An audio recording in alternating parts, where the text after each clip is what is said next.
அனைவருக்கும் வணக்கம். என் பெயர் வினிலியா பிரைஸ்லின். என் ஊர் பல்லபுரம்.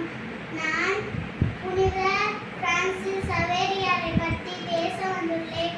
உலகிலே அதிகமாக 472 ஆண்டுகள் சிதையா நிலையில் மிஷனரியுடன் மறைந்த புனித பிரான்சிஸ் சேவிய உடல் ஆகும். இவரே புனித பிரான்சிஸ் சவேரியார் என்று அழைப்பர். இவர் ஸ்பெயின் நாட்டில் ஏப்ரல் 7ஆம் நாள் சவேரியார் அரண்மனையில் பிறந்தார். தனது 9வது வயதில் தந்தையை இழந்தார். தாயின் அரவணைப்பில் படித்து வாழ்ந்தார்.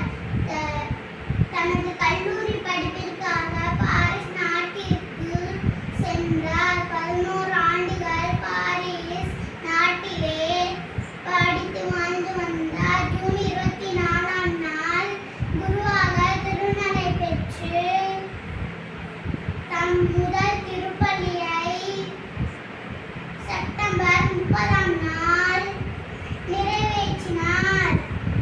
3ஆம் பவுலை சந்தித்து இறைப்பணியை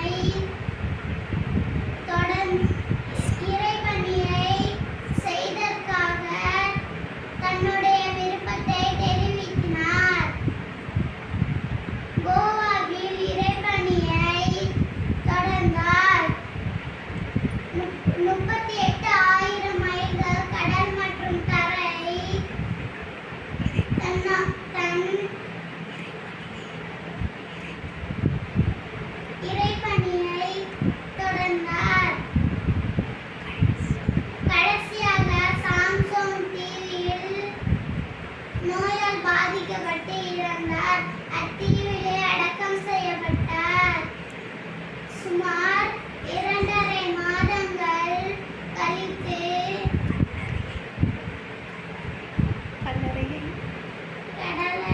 கல்லறையை திறந்து